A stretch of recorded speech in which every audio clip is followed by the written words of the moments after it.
is Messi! It is the cleanest of clean finishes from the best on the planet. It's time for the biggest sports stories. Liverpool, the champions of Europe, are top of the world. The biggest interviews. That such a great spectacle is ruined by such thuggish behavior. And all the analysis right here. He's the one player that has the arrogance to think that he can play in any stadium in the world and any pitch in the world in front of any player in the world and take them on. Every weekday, it's my sport, it's your sport. It's ZiFM Sport. Let's join the team for the biggest show in the world of sport on ZiFM Stereo. My station, your station. It's a very good evening. Welcome to Wacky Wednesday. ZiFM Sport on your favorite station, my station, your station, ZiFM Stereo. The one thing we can all agree about is that COVID has changed the way that we live, the way that we travel, the places that we visit, and there are laws everywhere you go. Now, the Australian Open has not been spared. Tennis players are being asked to quarantine for 14 days in their hotel rooms without leaving their hotel rooms to train and prepare for the tournament. We'll hear the in-studio, or at least the ZiFM Sport thinking around what sort of a tournament we'll have at the Australian Open and whether tennis players can actually survive the 14 days without training before a major Grand Slam. That and so much more to look forward to on this edition of ZiFM Sport. And the team that will be discussing that and a very, very important subject of our Warriors are Mike, Chris, Alois, Sean, our producer. Tatenda will be doing our online digital bits and pieces, and my name is Barry. What am I talking about when I talk about the Warriors? They're in action. 9 p.m. kickoff tonight. Chan 2021 out of Cameroon, and coach Zdravko Logarosic has hinted at a defensive approach to their Chan Group A clash against Burkina Faso, despite the team desperately needing to win to keep alive their hopes of qualifying for the quarterfinals of the tournament. We'll also have plenty of international sports news for you when we take you around the world in 60. England coach Chris Silverwood has hailed Joe Root's ever-improving captaincy of the England cricket side as they take aim at a fifth successive away test victory, and admits he's already relishing the Ashes following Australia's series defeat against India. We'll head over to New York, where Kyrie Irving rejoined the Brooklyn Nets, saying he took a leave of absence because he just needed a pause. And then we'll touch down in California, where Tiger Woods will miss next week's Farmers Insurance Open after undergoing another operation on his back. Play of the day right in the middle of this show. You want to stay tuned to find out what DJ Baz's favorite song is at the moment. Then, of course, we'll bring you the beautiful game where Frank Lampard defended his transitional Chelsea side's form, but he said he was unsurprised his future would be questioned after a fifth defeat in 8. In Germany, Musa Diaby scored 1 goal and set up the winner for Florian Wirtz as Bayer Leverkusen beat Borussia Dortmund 2-1 to move into second place in the Bundesliga and end a 4-game winless run this year. In Spain, Sevilla beat Alaves 2-1 last night to climb into 4th in La Liga. And in Italy, Roma crashed out of the Coppa Italia after an astonishing 4-2 defeat to Spezia in extra time. It's Wacky Wednesday, time for our power play. Let's go back into time. We call upon Pompofu and Zambuko. This one's called Murambinda. The Home Front. Local sports news and analysis. The lion roars. The warrior beats his drum. Battle lines are drawn in the jungles of Cameroon. It's your Chan 2021 report on ZiFM Sport. The top of the show, talking about he runs our digital platforms. Well, why don't you get in touch with us on ZiFM Sport, at ZiFM Sport, on all the platforms, including YouTube, where you can watch back editions of the show, and you can certainly listen to some of our opinions as well as fact check some of our predictions as well. When we get them right, why don't you compliment us? When we get them wrong, yeah, you can call us out at ZiFM Sport. And then in our individual capacities, at Gazaman14 is Alois, at Sean Tafirenyika is Sean, at Mike Madoda is Mike, at Chris Midzi is Christine, and at Barry Manandi is for me. Now, let's get into it. On the home front, of course, we're talking about our Warriors. Bayer Wabaya. Now, Warriors coach Zdravko Logarosic has hinted at a defensive approach to their African Nations Championship CHAN Group A clash against Burkina Faso, despite the team desperately needing to win to keep alive their hopes of qualifying for the quarterfinals of the tournament. Zimbabwe lost their opening match to host Cameroon and can ill afford anything other than a win if they harbor any hopes of finishing as one of the top two sides in their pool. Let's hear from Coach Loga Zdravko Logarosic. Let's focus for the next two games. I'm not so unhappy with the will players put in, but the point is, hearts want something, but sometimes legs are not listening what heart and brain wants. It's not so bad. It's a good starting point, and for some players, it's a big first time they came on a big tournament. And let's learn on our mistakes. Let's refresh team for the second and third game. Let's try our best and to perform, to try to perform the best with the physical conditions and all of those problems we had. Alois, caution still sort of being the undergirding of everything that's being talked about by Logarosic. Is he being overly cautious, or is this because he hasn't taken enough time to understand the attributes of his players? In fact, just to understand his players, so he can't use them effectively, rather just defend and make sure we're hard to beat. Yes, but Zimbabwe is facing a very tricky situation here because the coach doesn't know the players don't know the coach. He's new. Instead of finding time to actually get to know the players when they were in camp, they didn't do that. They just went to the tournament without preparing. We should have avoided defeat against Cameroon, not now. The kind of play that you were talking about earlier is against Cameroon. We could have just gone in there to avoid defeat and then see what we can do. But right now, there's no way we can do it. We need to win. And we are playing against another bottom club, the team that also lost. So we need to build this team so that we can have our hopes of play. So this time around, as much as we don't know each other, I don't know the coach and the players, they don't know each other, we just have to play. For me right now, let's just go and play like a money game thing. Let's just go and play ball. Play the way you know how to play and go on and do it. I would agree with that. Money game. We've got two money games that we need to play. We need to go out and get the goals. And Alois says that it's tricky, Chris. And in truth, it gets even more tricky. Apart from not knowing, them not having as good a relationship as we had hoped by the time they went for this tournament, he's also hampered by injuries and illness. Mm-hmm. He's hampered by injuries of players who you would kind of think are your more experienced players. So that's your Andrew Mbeba, Kada Min, Thomas Chideo. Those are players that you would want to rely on in a situation like this, where you're kind of backs to the wall now. You don't have a choice. You absolutely need to win. So it's unfortunate that this is the situation. But also, part of this is because of all that chopping and changing that happened before this team even left. So that's some of the issues that he's having to deal with now. And it's unfortunate that these key players are now down with injury. 16 infield players to select from for tonight's fixture. There could be better situations for coaches, Mike, Zdravko Logarosic. But listen, this is why he gets paid the big bucks. We understand that he's being paid big bucks by ZIFA. So this is when he earns his keep. He's got to deliver a result against the Burkinabe, who themselves will want a result, like Alois pointed out. They didn't get anything from their game against Mali. So these two teams sorely need a victory. Absolutely, Barry. It's a knockout. We lose this game, our tournament will be over within 5 days of us having participated in the opening game of CHAN. We lose this game, we'll be preparing to board the first flight out of Cameroon and return to Zimbabwe. So it will be a grave disappointment for Zimbabwe football fans who would have wanted the Warriors to make an impression out in Cameroon. But it then begs the question, Barry, first of all, our approach, the excuses that Logarosic is giving, and our preparations, they beg the question, what were our ambitions and our goals heading into this tournament? Was it just to participate and be there and say that we are one of the 16 nations that are out in Cameroon?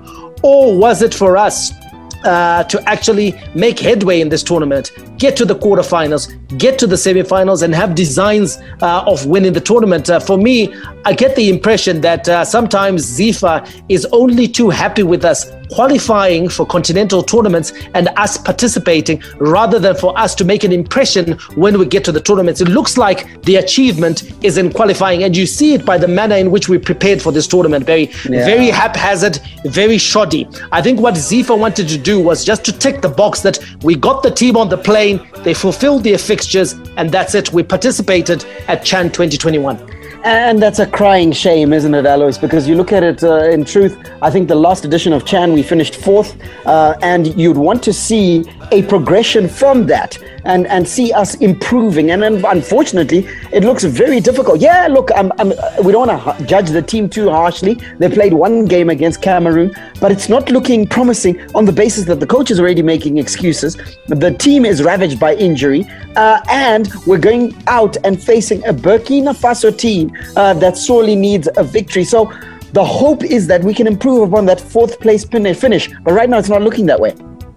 Yeah, it's not looking good, Barry, at all. And like you're saying, we're looking at a situation where the coach himself is already giving excuses. And it's actually disheartening, Barry, because we have done well at this tournament. This is a tournament that has actually opened up doors for a lot of other guys from Zimbabwe to go to other countries, to other teams abroad. And we have always, like I said, done well. But when we look at the way we have conducted ourselves before this tournament, the preparations, it shows like we're not worried about winning anything. We're not worried about progressing. And it shows that we never looked back and say, this is a tournament we've done well. What can we do to go and improve on that position? We didn't look at it that way. We just say, this is Chan, let's just go. It looks like the authorities are just content with participation. They just want a checkbook. They want checkbooks. We participated. Yeah. That's all they want. They are not worried about Zimbabwean football and our progress. That's my worry. Are we ticking boxes, Chris? Are we ticking boxes, or are we being hugely harsh upon a team that was ravaged by COVID, to be fair? Because remember, these guys lost 2 weeks of preparation on the basis that their team, in fact, the entire technical team and 9 players tested positive for COVID and couldn't train in that period. Are we being unfairly harsh, or are we just holding them to a standard where our football should be moving forward? I think we're holding them to an appropriate standard. And I'll say that because of the quality in that side. No one would be holding Lugaricic or any other coach in the team to say, look, you know what, this is what should have happened. If we couldn't see the fact that we have the quality of players that are able to deliver if they are coached and managed properly. So I don't think it's too much of an ask that we make to ensure that we make a dent in a tournament where previously we know we can do well in this tournament. So I don't think we're holding him to a high standard at all. And I think we should be holding people to a standard. I mean, look, like you mentioned, Lugaricic, that's his job. He's getting paid to deliver, and he needs to deliver to a particular standard. All of $7,000 a month, Chris, which is a lot of money considering that, listen, the man hasn't done much in terms of actual work over the last 12 months. But here's the thing, Barry, we can't really talk about COVID as an excuse. And whilst I understand where you're coming from in terms of the 2 weeks that was stolen from the team in terms of the preparations, but I still go back to December and say that you had enough time in December to prepare the team. You had enough time to work on strategy, to work on tactics, but you chose to extend the trial period for the national team. You can't prepare a national team like you're preparing a club side. It doesn't work. At some point, you've got to accept the players that you have in camp and say, you know what, I'm going to work with these players. He was trying almost to run his eye over each and every player in the top flight. That was never going to happen, Barry. It was never going to happen. And the problem I have with trial periods is that even if you use a couple of high-profile international examples, everyone knows, for example, players like Robbie Fowler, like Andy Cole, you know, how fantastic they were for their club sides. But that form didn't translate into meaningful performances for England. You know, sometimes you've got to trust your assistants who tell you, okay, you know what, we know the players, okay? we understand the players. We have the history of these players. We know the players that do well in the national team setups, and we know the ones that are going to shine at club level, but not necessarily give us anything at all at national team level. So that December was not a time for trials. December was a time for preparation. We just blew it playing practice matches with Logarisic wearing his hat and acting as if he was on holiday, watching these guys playing football. Yeah, Mike is very right. We knew about COVID. We knew about the CHAN tournament months ago. So what did we do to actually prepare the team so that we overcome COVID, we overcome the time, so that we get our team into the tip-top condition going into the tournament? This is what we should have done. But we ignored everything and thought everything was normal. Everything was not normal. We should have done something so that our team was conditioned for the tournament. Yeah, absolutely. And as a result, listen, we've had a couple of injuries in camp, like Chris pointed out. But add to that, Mike, Richard Hachiro, Ronald Chitio are struggling with injury. Richard Hachiro, we understand it's a knee injury, so his tournament and race may be run. But we understand that Logarisic is considering to replace Richard Hachiro, Patson Jaure, and then to replace Wellington Tadera, Farao Matare. That's very interesting, given that he's also got the resources of Tatenda Tavengwa of Harare City out there, who is a ball-playing central midfielder. It just again goes or underlines the approach, Barry, the defensive approach of Logarisic. And when you talk about Patson Jaura stepping in, you and I were, I wouldn't say pleasantly surprised when we watched a couple of the practice matches. We were very surprised to see Patson Jaura being played in midfield, on the right side of midfield. So it just underlines the fact that Logarisic is going to be going extra defensive, just trying to make sure that he makes the Warriors very difficult to break down. And then playing Farao Matara, yes, he's got a bit of pace, he's got a bit of ability, but is he going to be able to hold up the ball, Barry, against a Burkinabe side who we expect to have taller and more robust defenders who are probably the equal of the Cameroon side? So it's going to be very interesting approach by Logarisic, but I'm not going to be holding my breath for goals, Barry. I'm not going to be holding my breath for swashbuckling attacking play, because those selections, playing Patson Jaure in midfield, playing two left backs in the left channel, just goes to show you that Zimbabwe is looking at keeping things tight and hopefully nicking a goal on the break. Yeah, and that's the tragedy of what it looks like Logarisic is setting up for, and you can understand why we are coming from this direction. And Chris, just to justify why we are so injured or hurt by the fact that Logarisic isn't being a little more attacking, is the fact that, in truth, if we don't get a victory tonight, you got to think to yourself that our tournament is pretty much over, regardless of what result comes out of the Cameroon-Mali game, which will be playing a little bit earlier. I think that one kicks off at 6 p.m. tonight. Regardless of that game, we need a victory to keep ourselves in the loop. And when you're looking for a victory, goals win matches, the old adage goes. Yeah, goals definitely win matches. And look, if you're in a situation where you're trying to hold on to the entire tournament in this particular match, you might need at some point to activate some sort of level of bravery and not necessarily wait to simply possibly get a goal on the break. It's not necessarily going to work. And look, it might be a little bit more tricky for him. He might be wanting that safe approach, but look, it's backs to the wall anyway. So you might as well employ a tactic that is more likely to bring us results. Yeah, and Zimbabwe will be looking to protect their proud record against Burkina Faso, whom they have dominated in previous meetings. In the last 4 meetings, Zimbabwe won 3 of the clashes, while the other one ended in a draw. So we've got a very positive record against the Burkinabe, and we hope that we can carry that on. And that, I think, will be a psychological boost, do you think, Mike, as we go into this game? It will give us confidence, Barry, but that would be if we were sort of like using the right approach in this game. We've already talked about the fact that we're going to be highly defensive in tonight's encounter. So that is not the plan of a confident side. That's the plan of a side that believes that the Burkinabe are possibly at a better place or in a better place than us. So those statistics don't mean anything. And I would be surprised. ZIFA in previous years has shown very little inclination to use statistics and science. So I would be surprised if any of the players actually know that record, Barry, that form. that run of form for the Warriors versus Burkina Faso that you've just mentioned? Yeah, the run of form is more for the media, isn't it? They say in football circles. But we hope that our Warriors will be able to do the business tonight. Last night's results in Group D, Zambia prevailing 2-0 over Tanzania and Guinea 3-0 over Namibia. Very quickly, Alois. Can I give you a quickie one from last night? Guinea.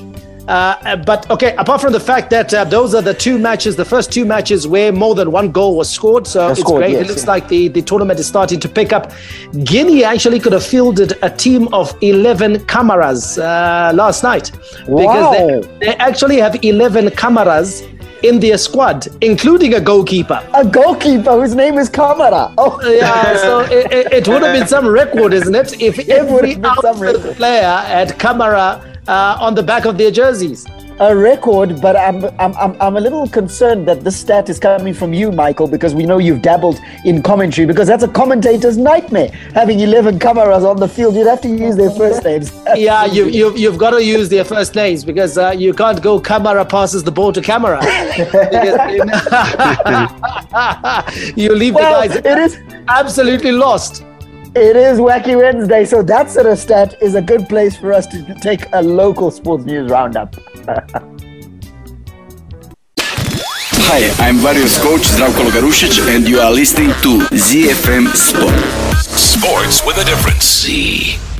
Our local sports news roundup starts with boxing, where Zimbabwean boxer Tinashe Chairman Mwadziwana is expected to challenge Namibia's Nathaniel Kakololo for the African Boxing Union featherweight title next month. The fight is scheduled for the 27th of February in Namibia. Mwadziwana, whose last fight was in September 2019, said after more than a year of inactivity, there is a lot of work he has to do ahead of the fight. In athletics news, the chairperson of the Bulawayo Athletics Board, that's the BAB, Watson Madanyika, says that they will make efforts to follow up on athletes to ensure they continue training at home in the wake of the latest lockdown imposed at the beginning of the month. The National Athletics Association of Zimbabwe has, however, applied to the Sports and Recreation Commission, that's the SRC, for a waiver to resume training, since they have a number of regional, continental and international competitions lined up this year. And we wrap it up with triathlon news, where the Bonaqua 2021 Africa Triathlon Cup at Troutbeck in Nyanga, that had been scheduled for the 20th of February, has been indefinitely pushed back due to the prevailing circumstances. Triathlon Zimbabwe announced the postponement on their website following a number of meetings involving all stakeholders. The local triathlon mother body had hoped the suspension would not have much effect on the Africa Cup that was scheduled for next month, but following several meetings involving all stakeholders, the event has been moved to a later date.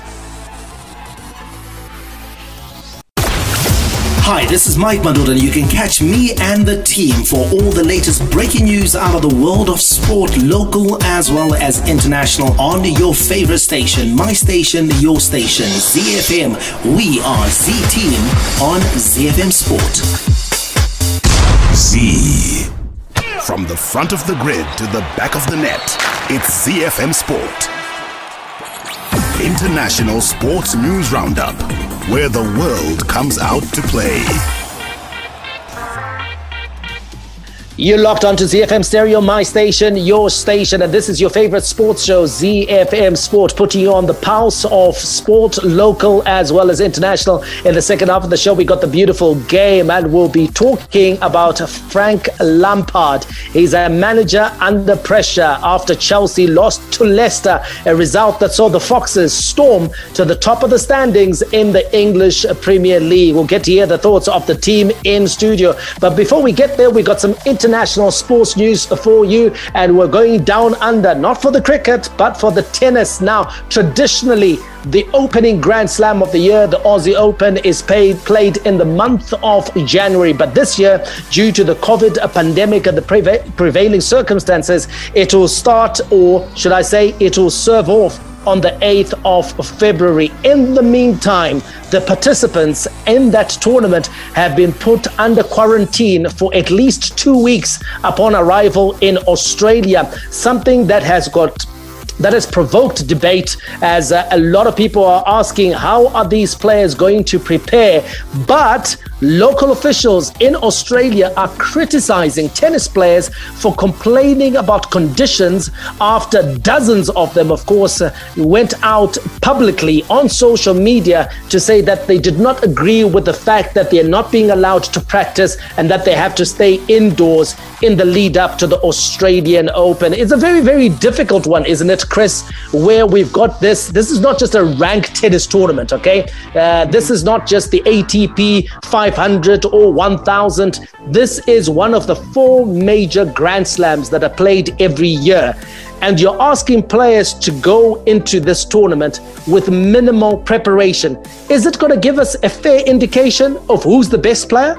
Absolutely not. I think when it comes to conditioning, especially for players for sports like tennis, you're going to have an issue. 2 weeks is a very long time in terms of conditioning and what an athlete is supposed to do in the lead up to a tournament of that magnitude. I think across social media, there were some videos of players like Coco Gauff who are trying to practice in their actual hotel rooms. That's the point where they've reached now, where they're trying to knock something around in their actual hotel rooms. And it's a tricky situation because you have a global pandemic that you're dealing with. Someone is tested positive. You have hundreds of people at this tournament. So how do you balance out that your players are in tip-top shape and you want to see who won the tournament rightfully and who just happened to win because they happen to be a little bit more fit than everybody else. So it's a tricky scenario in terms of the tournament organizers actually striking some sort of balance. And I have seen that footage you're talking about, Chris. You know, you've got tennis players in their hotel rooms having to knock the ball on the wall, on the windows of their hotel room, just to try and get some sort of movement, just to try and get some sort of practice and to make sure that they don't lose their timing. So it's quite ridiculous at the moment. And I want to come to you, Alois, and just ask about the importance of conditioning in sport. Because, you know, these guys are going to be away from the court, from doing what they love to do for 2 weeks in the lead up to this tournament. What's the importance? You played football. What's the importance of actually, you know, we call it, what do we call it in football? Match fitness. Okay. So they're not going to be having any court fitness. What's the importance of that? Because people sometimes think, you know what, ngava pinda mu gym ka, you know, ngava ite ma press ups, ngava ite ma sit ups, let them just stay fit. But it's actually important that you practice playing. You know, people fail to put a line between being fit and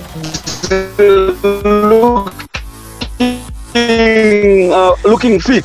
It's complaining about the next condition. Being conditioned involves that makes fitness thing and having the fitness of the heart. Not good you need to body. No, it's not about that. It's about the condition of the heart. Your pulse could do not last ahead. So when we talk of match fitness, we are looking at players that can go all the way to play the whole match being fit. So this is what players look for. They want to know that are they conditioned enough to play a full match and last the whole match. This is what players are asking for. They want to train, they want to have that match fitness so that they can, if they can last for the whole match without getting tired, without getting fatigued, without getting injured. That's the whole thing is what we call fitness. This is what players are asking for. Yeah, you can't just go in. I don't think, Mike, just think that you can leave a hotel room, go onto a court, and then have 2 days of hitting the ball and think that you're ready for a Grand Slam. It simply isn't going to happen. But on the almost justification, because they continue to point out positive cases that are coming out of people involved with the Grand Slam so far. I think they've said about 10 people who are involved or engaged with the Grand Slam have tested positive for COVID, including 4 players, and most recently another 2 more players have tested positive for COVID. So what they're saying is that we don't want COVID in our region. We don't want it here because we have mitigated against COVID. Don't bring it to us. My issue is that surely they would have the ability, the nous, to be able to manage a group of about 70, 80 people and make sure that they don't spread the disease, even though they're allowing them to train, even if it meant that they're training in sections and groups or whatever the case may be, to ensure that they weren't spreading the disease. So it could have been done differently.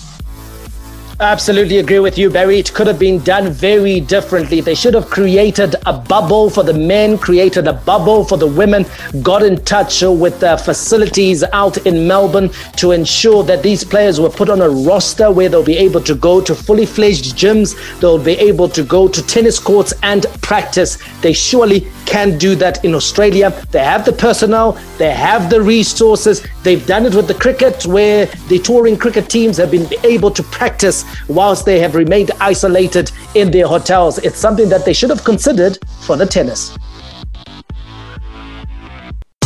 Hi, this is Benjamin Locke. I'm on the Zimbabwe Davis Cup team, and you're listening to ZiFM Sport.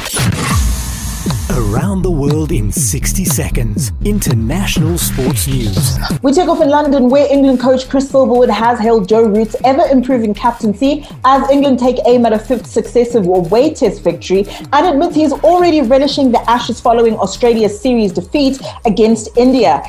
India pulled off a spectacular victory at the Gabba yesterday to clinch the series, and Silverwood, when asked about Australia, said it is always nice to see the opposition under pressure. We'll head over to New York, where Kyrie Irving rejoined the Brooklyn Nets, saying he took a leave of absence because he just needed a pause.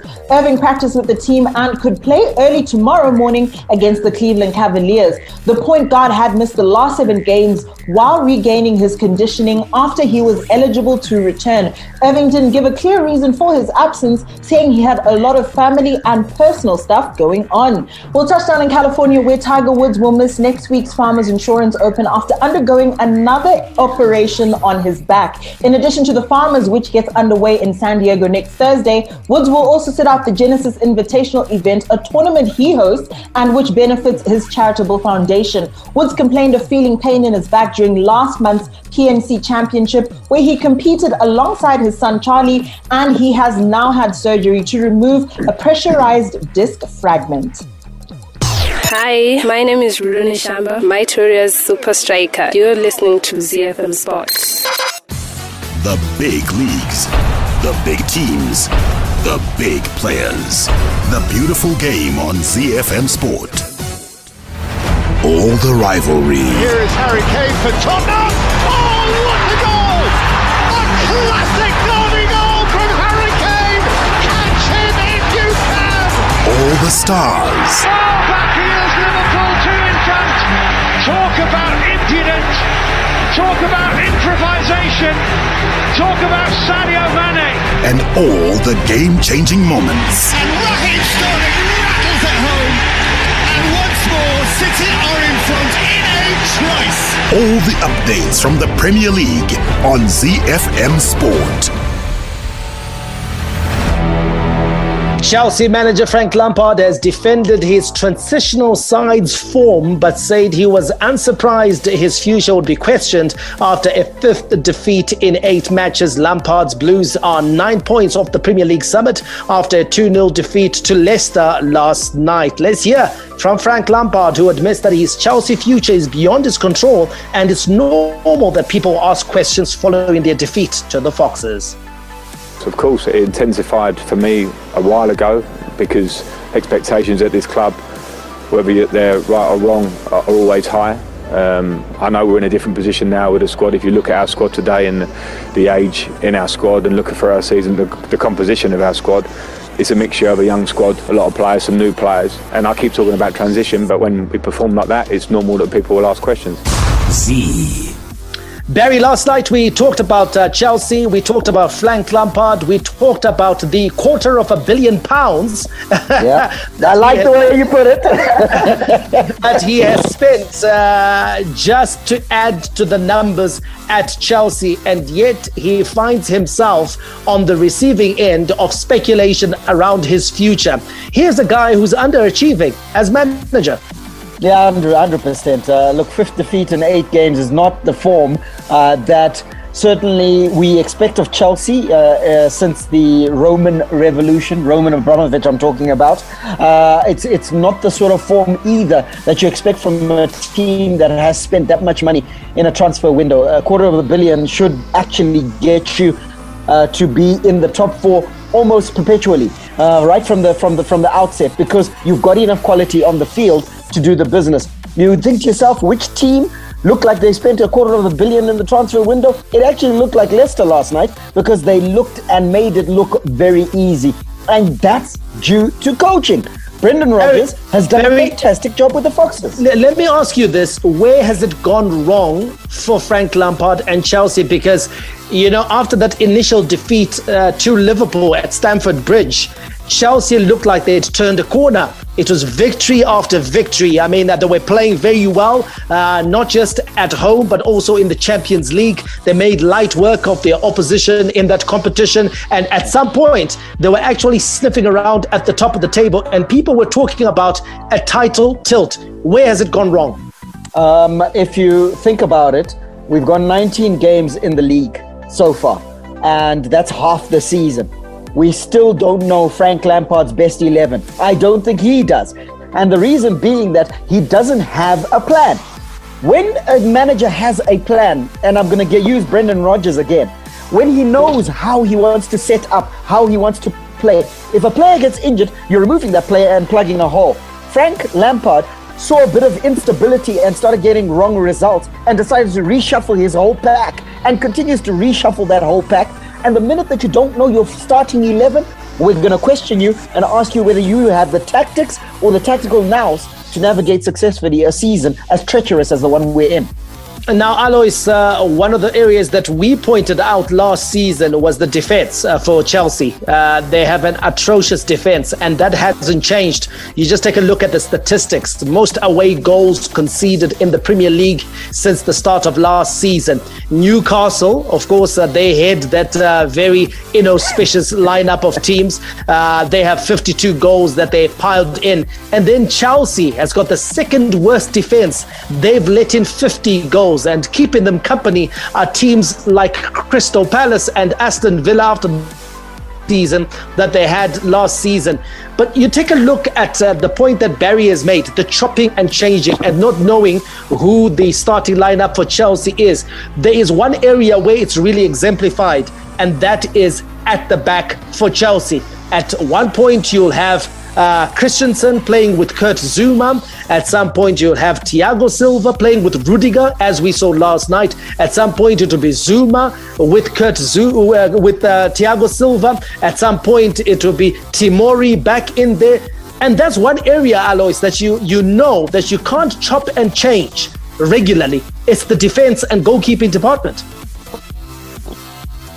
Yeah, Mike, I think it's actually quite sad for Chelsea, because when you look at it, the coach is chopping and changing. It's actually it's a sign that the coach is now confused. He doesn't know what to do. You know, Chelsea started very well. Like you said, that we actually thought that they were actually contenders for the championship because they were chalking good results. They were looking good. If I was Lampard, I would have stuck with the squad. Even when they were losing, he could have stuck with the squad and just changed his tactics a little bit. But he started chopping and changing. And what is more critical now, he's actually chopping and changing the defense. We don't know who he is playing. And the most critical, for me, when I look at Chelsea, his flank defenders are the problem, because most of the teams are attacking through the wing, and that's where they are very vulnerable. I'm very comfortable with Rudiger and Thiago Silva playing together. I think that's actually the best partnership that he has got. Sometimes, yes, he has got Zuma, but I prefer Rudiger there. But he is chopping and changing, and now even the defenders themselves, they get confused. That's why the problem is he needs to stick with the plan, stick with the team that he has got, and go with it. He doesn't need to change. Chris, that conversation, that uncomfortable conversation, that phone call that may come from Russia. You think Frank Lampard is going to be looking at his iPhone? I think he's probably got one, or whatever phone that he uses. You think he's going to be glancing nervously at it? Definitely. I think he's been glancing nervously at it since last night. It's when you've been given that much leeway and that much support, and if you look at previous Chelsea managers, never got as much support as Frank Lampard is getting from Chelsea at the moment, and you take a look at the amount of money that he's spent. If I was the person who's going to be on the other end of the phone, Mr. Abramovich, if I was him, that phone call would have been made last night, because you can expect results from someone who you've given all the leeway, you've given him power, you've given him money. What more does Frank Lampard need? He's just completely inexperienced, and it's showing. it's beginning to show, and so he's got a battle on his hands if he is to get to Chelsea in the Champions League places. And I think that'll be the bare minimum that Chelsea can expect this season. A title tilt should be beyond them, seeing as they are already 9 points adrift of the top of the table. Other results last night: Mikel Antonio scored his second winner in 4 days as his stunner lifted West Ham up to 7th with a 2-1 victory over West Brom. And of course, Southampton earned a straightforward 2-0 win over Shrewsbury in the rearranged FA Cup third round tie at St Mary's. But Barry, I wanted to talk about Manchester City, who are in action tonight, and they have an opportunity to move to the top of the Premier League table for the first time since August of 2019, when they welcome Aston Villa to the Etihad Stadium. This is a game that should be winnable, especially if you consider the form that Pep Guardiola's side is exhibiting at the moment. They're beginning to score goals, but more importantly, they're not conceding any, marshalled by John Stones. Scary, Mike. Scary. Absolutely scary. And you can see that I think Man City is the antithesis of what we were discussing around Chelsea, because they've now got some stability in their selections. That centre-half pairing of John Stones and Ruben Dias is firing. In midfield, Rodri and Gundogan, they are absolutely at the peak of their powers. When you look up front, Raheem Sterling is doing what Raheem Sterling does, but absolutely at the center of it all is the man who's now carrying the captain's armband, and that is Kevin De Bruyne. He is back on form, giving an assist almost every other game, and now getting in and amongst the goals. It's scary, the form that Manchester City has hit and the consistency that they've hit at absolutely the right time. Aston Villa, God help them as they go to the Etihad tonight.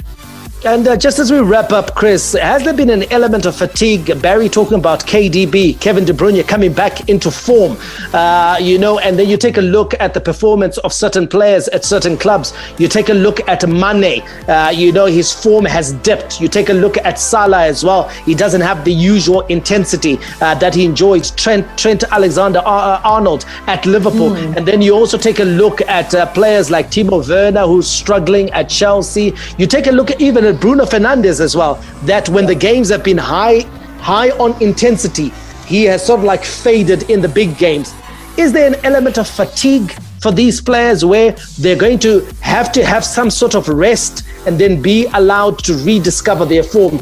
Because KDB, to be honest, a lot of people were talking about, is he really the best player in the league? But I think it was just a question of fatigue.